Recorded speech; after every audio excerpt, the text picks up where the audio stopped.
Hello, I'm Lester Brown, LJ Brown, and I'm going to talk to you about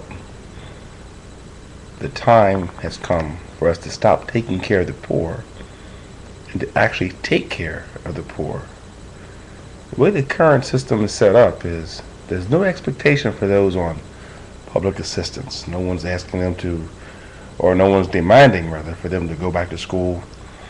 There's no courses set up for them to be evaluated so they can go out and become productive people in society.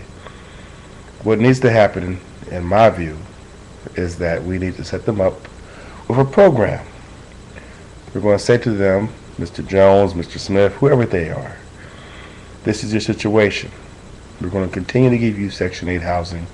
We're going to continue to give you the food stamps you need to take care of your family. However, you're able-bodied.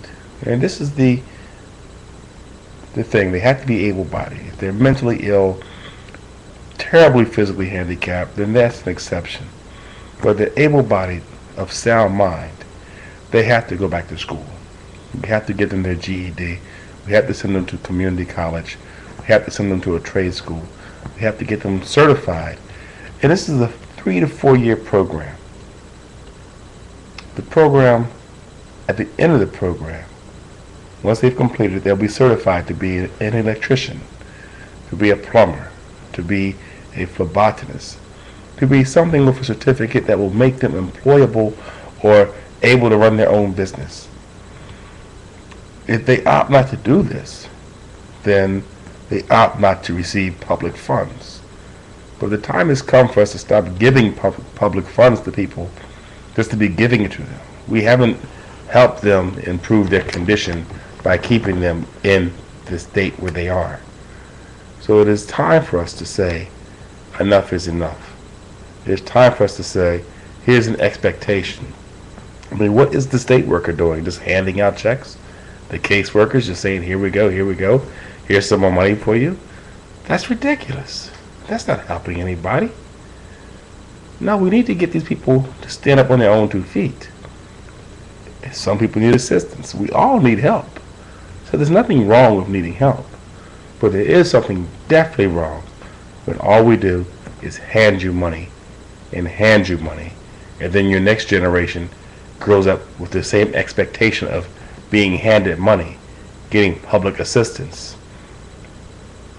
The Bible says the sluggard doesn't eat. So if you want to even get biblical with it, or just being proper, if you're not working, if you're not doing anything to get a job, and you haven't educated yourself, then for you to come to the state to get public funds to take care of you, what is that? That's not for an adult. That's not a responsible person. No one's responsible for you but yourself.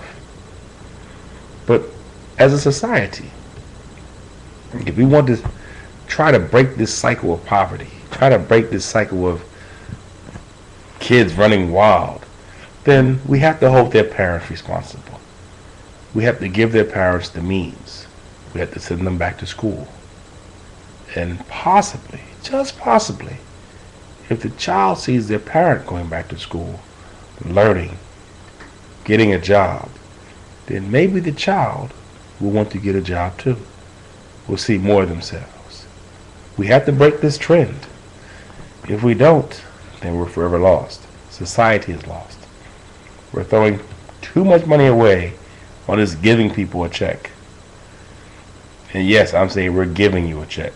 Because if you don't have an expectation, we're not giving you an expectation, saying I'm giving you this for you to do that, then that's giving it to you. But it's time for the state to stop just giving money. So it's time for us to stop taking care of the poor and actually take care of the poor. Thank you for your time.